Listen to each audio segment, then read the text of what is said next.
Você para abrir então sua Bíblia comigo, por favor, no livro de Gênesis, capítulo 50. Gênesis, capítulo 50.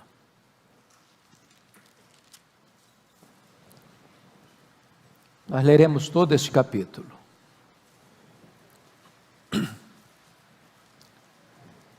Gênesis 50, versos 1 a 26. Então José se lançou sobre o rosto de seu pai e chorou sobre ele e o beijou.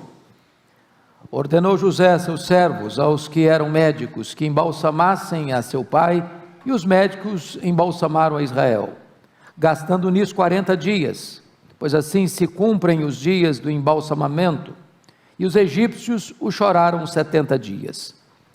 Passados os dias de o chorarem, falou José à casa de Faraó: se agora achei mercê perante vós, rogo-vos que faleis aos ouvidos de Faraó, dizendo: meu pai me fez jurar, declarando: eis que eu morro, no meu sepulcro que abri para mim na terra de Canaã, ali me sepultarás. Agora, pois, deixas-me subir e sepultar meu pai, depois voltarei. Respondeu Faraó: sobe e sepulta o teu pai, como ele te fez jurar. José subiu para sepultar o seu pai, e subiram com ele todos os oficiais de Faraó, os principais da sua casa e todos os principais da terra do Egito, como também toda a casa de José e seus irmãos e a casa de seu pai. Somente deixaram na terra de Gósen as crianças, os rebanhos e o gado. E subiram também com ele tanto carros como cavaleiros, e o cortejo foi grandíssimo. Chegando, pois, à eira de Atade, que está além do Jordão, fizeram ali grande e intensa lamentação. E José pranteou seu pai durante 7 dias. Tendo visto os moradores da terra, os cananeus, o luto na eira de Atade, disseram: grande pranto é este dos egípcios. E por isso se chamou aquele lugar de Abel-Mizraim, que está além do Jordão. Fizeram-lhe seus filhos como lhes havia ordenado. Levaram-no para a terra de Canaã e o sepultaram na caverna do campo de Macpela, que Abraão comprara com o campo por posse de sepultura a Efron o Eteu, fronteiro a Manre. Depois disso voltou José para o Egito, ele, seus irmãos e todos os que com ele subiram a sepultar seu pai. Vendo os irmãos de José que seu pai já era morto, disseram: é o caso de José nos perseguir e nos retribuir certamente o mal todo o que lhe fizemos. Portanto, mandaram dizer a José: teu pai ordenou antes de sua morte, dizendo: assim direis a José: perdoa, pois, a transgressão de teus irmãos e o seu pecado, porque te fizeram mal. Agora, pois, te rogamos que perdoes a transgressão dos servos do Deus de teu pai. José chorou enquanto lhe falavam. Depois vieram também seus irmãos, prostraram-se diante dele e disseram: eis-os aqui por teus servos. Respondeu-lhe José: não temais, acaso estou eu em lugar de Deus? Vós, na verdade, intentastes o mal contra mim, porém Deus o tornou em bem, para fazer, como vedes agora, que se conserve muita gente em vida. Não temais, pois eu vos sustentarei, a vós outros e a vossos filhos. Assim os consolou e lhes falou ao coração. José habitou no Egito, ele e a casa de seu pai, e viveu 110 anos. Viu José os filhos de Efraim até a 3ª geração. Também os filhos de Maquir, filho de Manassés, os quais José tomou sobre si, ou sobre os seus joelhos. Disse José a seus irmãos: eu morro, porém Deus certamente vos visitará, e vos fará subir desta terra, para a terra que jurou a Abraão, a Isaque e a Jacó. José fez jurar os filhos de Israel, dizendo: certamente Deus vos visitará, e fareis transportar os meus ossos daqui. Morreu José da idade de 110 anos, embalsamaram-no e o puseram num caixão no Egito. Eu quero conversar com vocês hoje, nesta manhã, sobre o tema luto, graça e glória. O livro de Gênesis começa com a criação do universo e termina com um caixão no Egito. O texto lido termina com 2 funerais: o funeral de Jacó e o funeral de José. O funeral de Jacó foi como o funeral de um grande estadista, com um cortejo fúnebre, com grande pompa, com muita riqueza, com muita ostentação até, do Egito a Canaã, um percurso de mais de 400 quilômetros, com carros, carruagens, os principais oficiais do Egito, os nobres do Egito e toda a família que acompanhou aquele féretro. Porém, o cortejo fúnebre de José não aconteceu. Ele morreu, foi embalsamado e o guardaram num caixão. Esse texto, portanto, trata desses três assuntos: luto, graça e glória. Luto por Jacó, graça aos filhos de Jacó e glória como a suprema aspiração da família de Jacó. Esse texto, meus irmãos, enseja-nos algumas lições que passo a considerar com vocês. O primeiro deles, tempo de chorar, versos 1 a 14. Chama a atenção de vocês que no capítulo 49, verso 33, fala da morte de Jacó. Tendo Jacó acabado de dar determinações a seus filhos, recolheu os pés na cama e expirou, e foi reunido a seu povo. E o capítulo 50 abre com o choro de José. Não consta aqui que os irmãos de José tivessem chorado pela morte de Jacó. É bem provável que tenham. Mas quis Moisés destacar o amor de José pelo seu pai. E está escrito então, no verso 1: então José se lançou sobre o rosto de seu pai e chorou sobre ele e o beijou. Eu fico impressionado com isso, porque esta é a 6ª vez que nós vemos José chorando, aqui em Gênesis. E ele vai chorar mais 2 vezes. Ele vai chorar lá na eira de Atade, quando houve aquele momento mais íntimo com a família, antes do sepultamento do pai. E ele vai chorar quando os seus irmãos, depois de 17 anos, ainda não tinham tomado posse do perdão que ele tinha demonstrado a eles. Digno de nota é o fato que funeral não é festa. Funeral é lugar de choro. Mesmo gente crente chora no funeral. Não é hora de celebração, nem de alegria, é hora de lágrima, não de desespero. Não, nós não choramos de desespero, mas choramos sim. Choramos de saudade, choramos de amor, choramos por esta breve separação. Segundo lugar, vejam vocês o embalsamamento de Jacó nos versos 2 e 3. E é curioso que José dá ordens aos médicos, e é a primeira vez que a palavra médicos aparece na Bíblia, é aqui. E o Egito tinha uma arte, ou uma perícia, uma ciência muito refinada na área de embalsamamento. Tanto é, você visita até hoje as pirâmides do Egito, onde os faraós eram embalsamados e colocados ali, naquele túmulo tão pomposo. E então eles dedicam 40 dias nesse processo do embalsamamento de Jacó. E diz a Escritura que o seu funeral, ou melhor, os egípcios choraram por ele, no versículo 3, 70 dias. Os egípcios não eram o seu povo, mas Jacó foi recebido no Egito como uma grande autoridade. Ele abençoa o próprio faraó, e quem abençoa é maior que o abençoado. Então essa era a perspectiva, e os egípcios choram por ele durante 70 dias.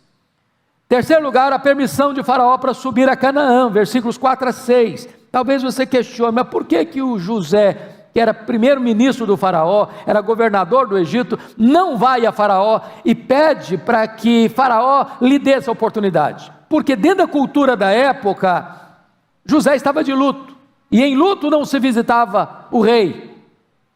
Então, cumprindo os protocolos da cultura do Egito, o José não vai diretamente ao faraó, mas manda os seus emissários, e Faraó então determina que ele cumpra o que tinha prometido ao seu pai. Seu pai havia dito: olha, quando eu morrer, não me sepultem aqui, me sepultem lá em Canaã. E José e os seus irmãos juraram isso, e agora Faraó está dando esta licença para José fazer isso. E, ao mesmo tempo, organizando uma comitiva de honra, formado dos altos funcionários da corte, uma grande escolta militar. O cortejo fúnebre vai ter as pompas de um ministro de Estado. E eu chamo a sua atenção para o fato descrito aí, por gentileza, veja comigo, no versículo 7, José subiu para sepultar o seu pai, e subiram com ele todos os oficiais de Faraó, os principais da sua casa, todos os principais da terra do Egito, como também toda a casa de José, seus irmãos, a casa de seu pai. Somente deixaram para trás, na terra de Cós, as crianças, os rebanhos e o gado. E o versículo 9 vai dizer que o cortejo foi grandíssimo, pompa enorme no funeral de Jacó. Então esse cortejo tem toda essa pompa, e peço que vocês observem um detalhe: essa comitiva toda, com carros, com carruagens, com oficiais, com nobres, com família, não é da casa até o cemitério próximo, não. São 400 quilômetros, atravessando o deserto do Sinai, mergulhando no deserto do Saara, para chegar à terra prometida. Então eles passam pelo Saara, passam pelo deserto do Sinai, até chegar a Canaã, para fazerem o sepultamento de Jacó. Agora notem vocês a lamentação nos versos 10 e 11. Chegando, pois, à eira de Atade, está além do Jordão, fizeram ali grande e intensa lamentação. E eu chamo a sua atenção para o fato que ali aconteceu de fato o velório dele. Foi ali na eira de Atade que aconteceu o velório. E José pranteou seu pai mais 7 dias. Nós não temos tanta lamentação assim nos nossos funerais hoje, você está percebendo, né? Lá no Egito choraram por ele 70 dias. Depois tem um cortejo que vai demorar alguns dias. Depois chegam nesse local mais 7 dias de pranto e de lamento. A ponto de, no verso 11, os moradores da terra, os cananeus, olharem, verem, escutarem aquele alarido todo e mudar o nome do local. Tamanha foi a lamentação no sepultamento de Jacó. Mas os versos 12 e 13, notem vocês que o sepultamento na caverna de Macpela vai acontecer dentro dos limites mais restritos da família. Fizeram-lhe seus filhos como lhes havia ordenado. Verso 12. Verso 13, levaram-no para a terra de Canaã e o sepultaram na caverna do campo de Macpela, que Abraão comprara com o campo por posse de sepultura a Efron, o Eteu, fronteira Mamre. Então, ele morre, ele é embalsamado, os egípcios choram por ele 70 dias, ao grande cortejo, há ali o momento do choro tão elevado, e ali, restritamente a família, o seu sepultamento. Não há na Bíblia nenhuma cerimônia, nenhum funeral com tanta pompa quanto o funeral de Jacó, o patriarca, o pai das 12 tribos. Segundo ponto que eu quero chamar a atenção dos irmãos, é tempo de parar de chorar. Olha comigo o versículo 14 agora. Depois disso voltou José para o Egito, ele, seus irmãos e todos os que com ele subiram a sepultar o seu pai. Vamos olhar um pouquinho aqui, irmãos, isso é tão importante. Quando um crente morre, é hora de choro mesmo. Não é hora de celebração, é hora de choro. Mas o luto tem tempo para começar e para encerrar. Há muitos que não conseguem terminar o luto. Há muitos que na hora não conseguem chorar e depois trancam o choro e começa a vazar por dentro. Notem vocês que a Bíblia diz que tem tempo de chorar e tempo de parar de chorar. E quando eles fizeram toda essa cerimônia, eles retornam para o Egito. Diz o texto, voltou José para o Egito, ele, os seus irmãos e todos com ele estavam. Então, o que o texto está querendo dizer? Tem hora do choro e tem hora de voltar à vida, voltar à rotina, voltar ao trabalho, voltar às atividades. Eu preciso enfatizar isso. A melhor maneira de você honrar a memória de quem morreu é depois de chorar o luto, voltar à vida e cuidar dos que estão vivos. Você não pode se enterrar com os mortos, emocionalmente, espiritualmente. É isso que José está nos ensinando aqui. Terceira lição do texto: é tempo de parar de se culpar. Versos 15 a 21, por favor. Olhem vocês, que quando eles retornam, os irmãos de José ficam completamente alarmados, pensando: o José só nos tratou bem enquanto papai estava vivo. Agora que o papai morreu, nós não temos mais um intercessor, nós não temos mais um protetor, e José é o governador dessa terra, e ele vai nos punir o mal que fizemos a ele. Eles não tiveram coragem de ir a José, mandaram emissários, dizendo: olha, o papai, antes de morrer, nos mandou que você perdoasse a nós o mal que nós fizemos. E diz a Bíblia que o José, ao escutar esses emissários, chora muito. Por quê? Por quê? Porque tinha 17 anos. Lembrem isso. O Jacó foi para o Egito com 130 anos. O Jacó morreu com 147 anos. Esses irmãos já estão debaixo do cuidado de José há 17 anos.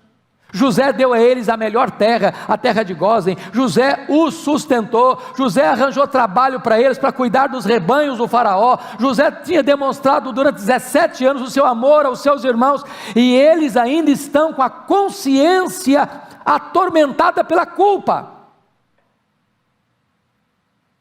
Quantas vezes, meus irmãos, nós somos do mesmo jeito? A gente não consegue sepultar o passado no passado. Era necessário arranjar um outro caixão no Egito, um caixão para sepultar os problemas mal resolvidos dos irmãos de José. Quanto crente que ainda hoje vive atormentado, achicoteado pela culpa, erros do passado, pecados do passado, que Deus já perdoou, que o sangue de Jesus já lavou, e a pessoa ainda está atormentando a si mesma. Tome posse do perdão, tome posse da graça, liberte-se dessas amarras.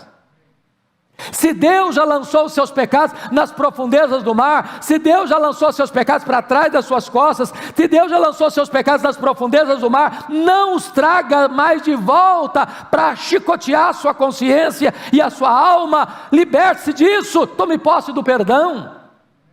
É tempo de parar de se culpar. Irmãos, a culpa é atormentadora. É um carrasco da consciência. Agora vejam vocês, que nos versos 16 e 17, eles estão pedindo formalmente o perdão.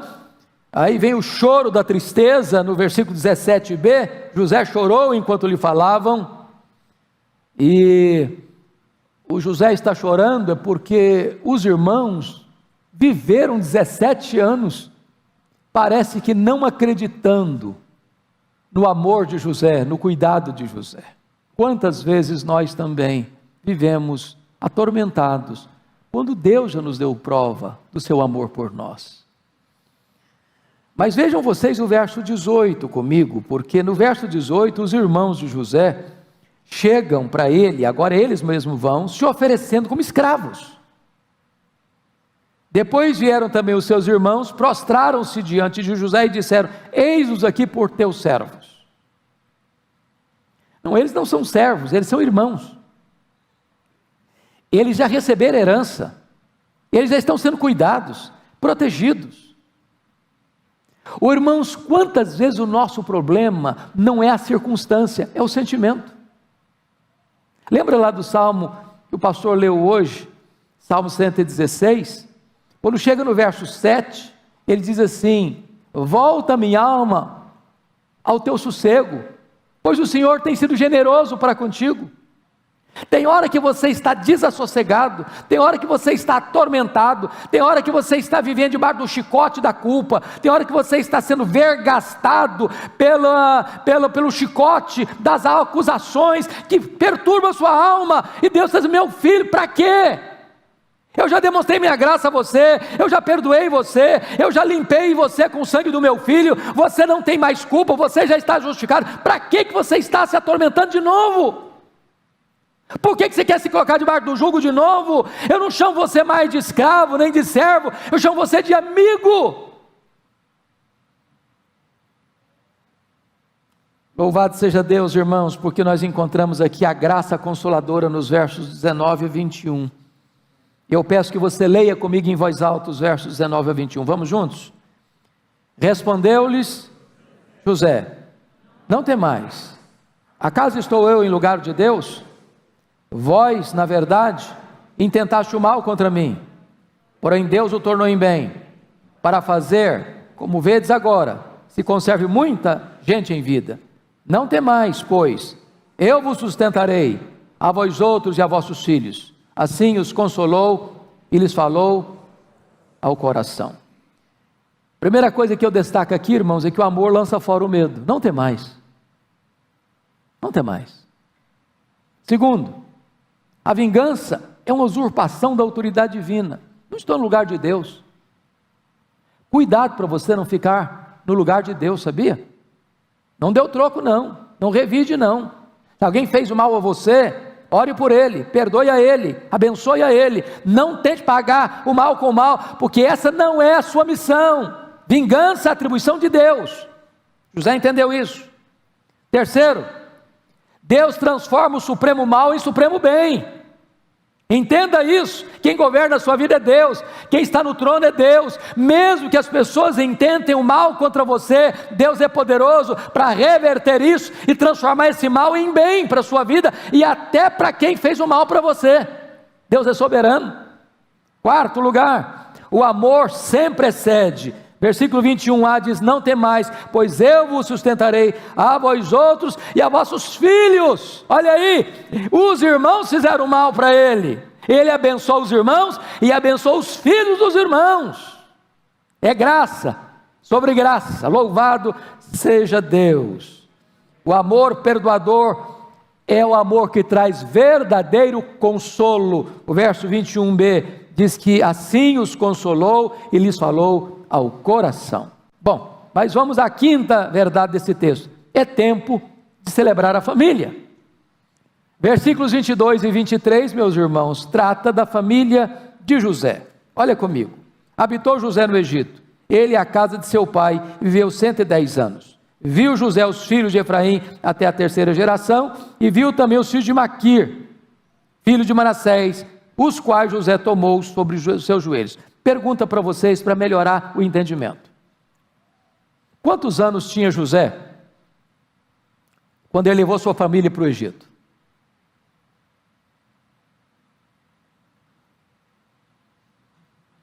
Ele tinha 39 anos. Ele tinha 17 quando foi. Passaram-se 22 anos. Então 17 com 22, 39. Seu pai conviveu com eles mais 17 anos. Quantos anos tinha José quando o pai dele morreu? 56 anos. Se ele morreu com 110, quantos anos mais o José viveu depois de ter sepultado seu pai? 54 anos. Então preste atenção que depois que o Jacó morreu, o José ainda viveu quase a metade do tempo que já tinha vivido até então. Tempo suficiente para ele ver seus netos e seus bisnetos. Está celebrando a vida, está celebrando a família. A Bíblia não dá mais destaque ao seu reinado, ao seu governo, às suas façanhas, às suas obras, às suas intervenções no grande império egípcio. Dá destaque à sua família. Sabe por quê? Família importa. Família é importante. Família está no centro da agenda de Deus. Família está no centro da agenda da igreja. É hora de celebrar a família, é hora de curtir os filhos, é hora de curtir os netos, é hora de curtir os bisnetos, porque Deus se importa com família. Mas ainda, irmãos, notem comigo. Quinto lugar, tempo de morrer. Veja, por favor, o versículo 24. Disse José a seus irmãos: eu morro. Quero destacar o fato, meus amados irmãos, de que a idade depois do dilúvio foi encurtando, né? Você percebeu, Abraão viveu 175 anos, o Isaac viveu 180 anos, o Jacó viveu 147 anos, o José viveu 110 anos, parece que vai diminuindo, mas a morte chega, e chega para todos, chega para o pobre, chega para o rico,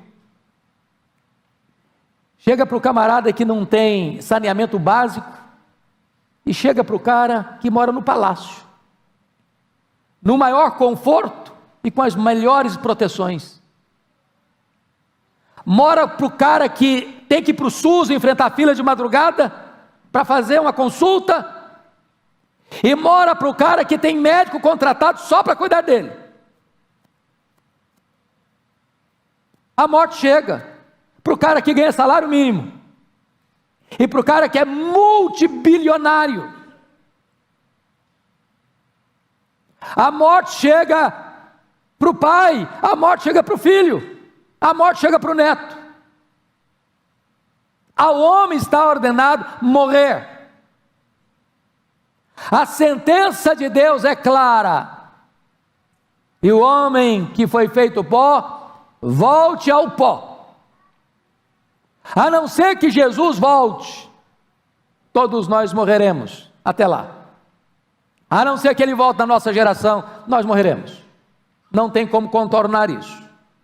José disse: eu morro, e você precisa estar preparado para esse momento.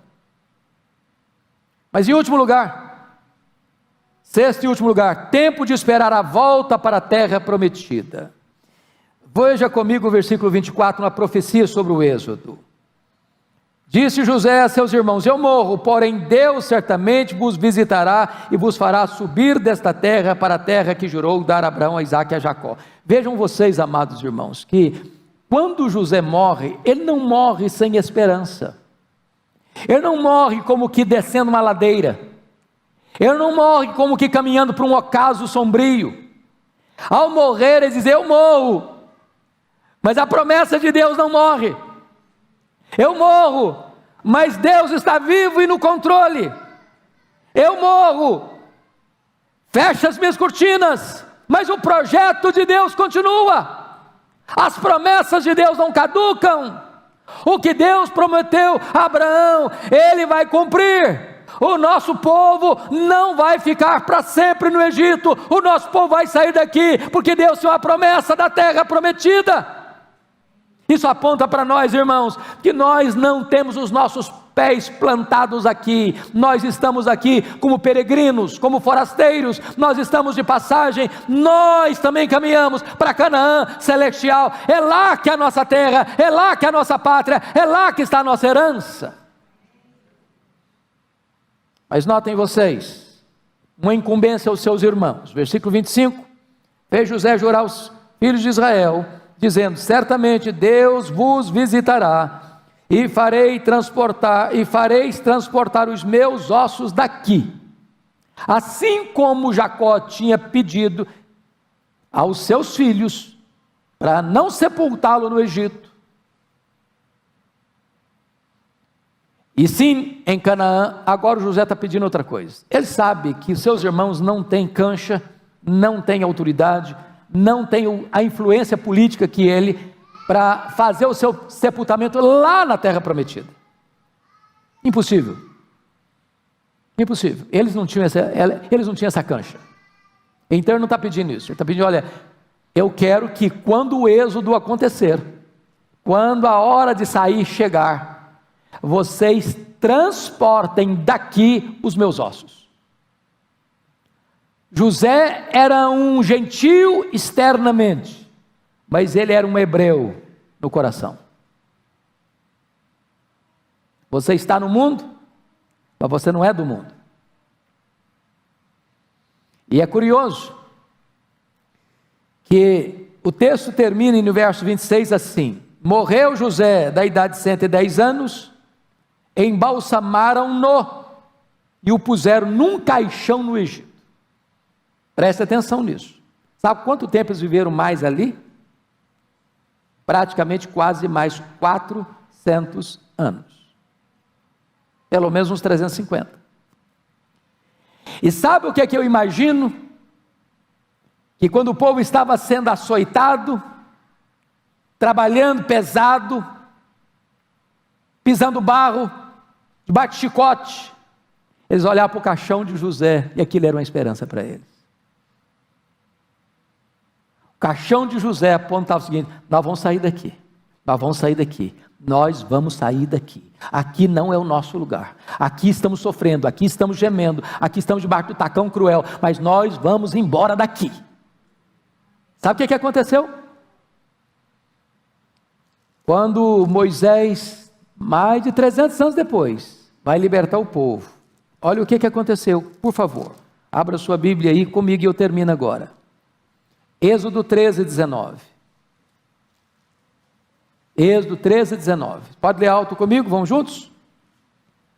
Também levou Moisés consigo os ossos de José. Não vou ler o final do versículo não, só isso. Preste atenção nisso. O caixão de José ficou ali como uma espécie de encorajamento. Nós vamos sair daqui. E no dia que saíram, Moisés não se esqueceu de levar consigo, nessa comitiva de 40 anos pelo deserto, os ossos de José, o caixão de José. Agora veja comigo, por favor, Josué 24, 32. 40 anos pelo deserto. 40 anos peregrinando, para lá, para cá, no deserto. O que vai acontecer? Josué 24, 32. Por favor, fique em pé, com a Bíblia aberta, e vamos ler juntos. Vamos juntos? Os ossos de José, que os filhos de Israel trouxeram do Egito, enterraram-nos em Siquém, naquela parte do campo que Jacó comprara aos filhos de Ramor, pai de Siquém, pois 100 peças de prata, e que veio a ser a herança dos filhos de José. Promessa feita, promessa cumprida. E quando Deus vai tratar da vida de fé de José, está lá em Hebreus 11, versículo 22. Isso é sublime. Hebreus 11, 22. Está escrito: pela fé, José, próximo do seu fim, fez menção do êxodo dos filhos de Israel, bem como deu ordens quanto aos seus próprios ossos. Ele morre, mas não morre a esperança no seu coração. Esse é o crente. Como já foi dito aqui nesse culto, se vivemos, para o Senhor vivemos. Se morremos, para o Senhor morremos. A Ele toda a glória.